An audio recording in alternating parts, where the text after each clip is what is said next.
Zaprtje vzgojno-izobraževalnih ustanov je nekatere otroke prikrajšalo za edini topel obrok v dnevu tudi na Tolminskem.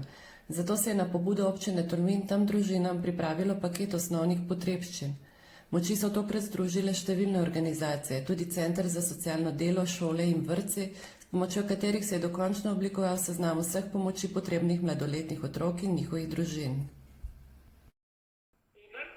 Se zavedamo, da so zaradi epidemije mnogi starši in otroci ostali v stiski, ker je bil prej obrok v vrtcu in v šoli za mnoge otroke edini topel obrok in so imeli starši manj skrbeti pripravo in zagotavljanjem prehrane za otroke. Zdaj po tej situaciji je vse to odpadlo in so ostali prepuščeni sami sebi.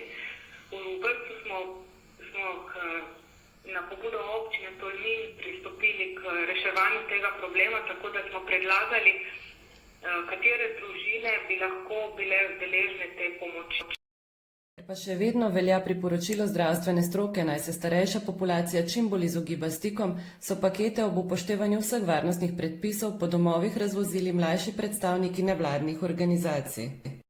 Smo tudi mladi in smo zelo malo rizična skupina in tudi zato se mi zdi prav, da pomagamo, če nismo okuženi z virusom, pomagamo telim ostarelim in družinam v stiski. Ob občini Tolmin, ki je del živil nabavila s sredstvi rezervnega sklada, sta vsebino paketov prispevala tudi Rdeči križ in Karitas, katerih prostovoljci te dni dežurajo tudi na telefonu za pomoč občanom. Pripravili smo 28 paketov iz naših zalog in za zalog, ki nam so dali iz občine. Zato, ker se nam zdi zdaj pomembno, da najprej dobijo pakete tisti otroci, družine z več otroki, ki so najbolj ranljive in najbolj potreba pomagati.